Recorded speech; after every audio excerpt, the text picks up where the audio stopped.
More on the three C's, coffee, cocoa, and commodities. I spoke to Shawn Hackett, president of Hackett Financial Advisors, and I asked him if there's more to the rise in cocoa prices besides demand in Asia. Prices have gone up about 20% here in the last few months, and it's primarily been driven by the weather event called El Nino. El Nino is a weather situation where we have very, very volatile weather, either too much rain in some areas or too little rain.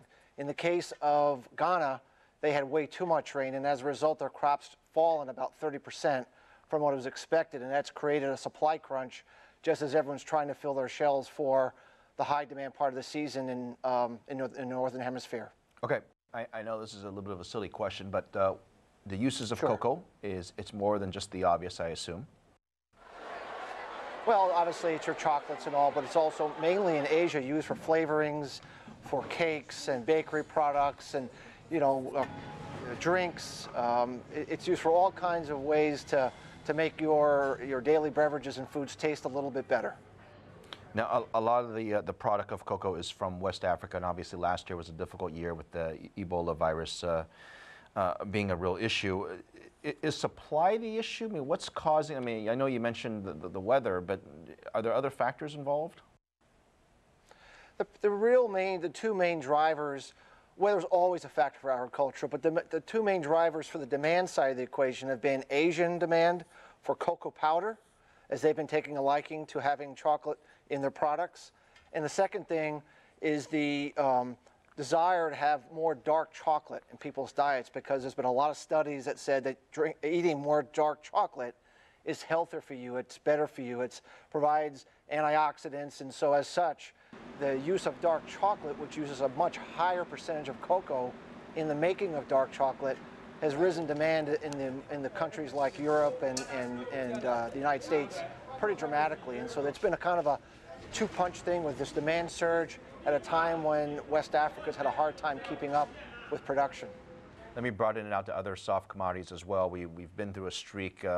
It's calmed down a bit where we've seen commodity prices in terms of foods spike up significantly. What's causing all this, and for consumers like you and I, what's next? Well, this is a big year. We are dealing with a very developing, strong El Nino. We get one of these every about 10 years. And whenever this happens, as I said, we get very, very volatile weather all over the world.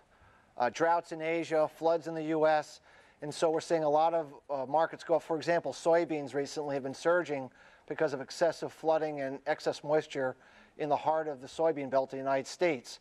This is only going to get worse. We're going to see more weather volatility, more problems, and so these kinds of years when we have this anomaly of a weather event called El Nino, and a strong one, means we are likely to see prices trending higher well into the end of the year, and it's going to mean higher prices at the supermarket.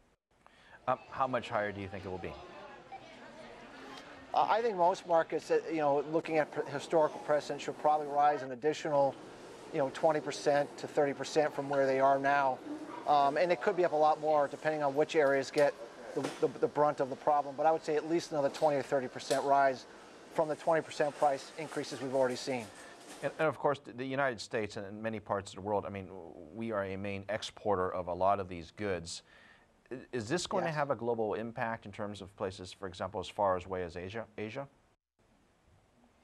Well, it will. You just can't do without U.S. products. We dominate exports in so many products that if we have production problems, it's going to be felt in Asia. There's just no way around it.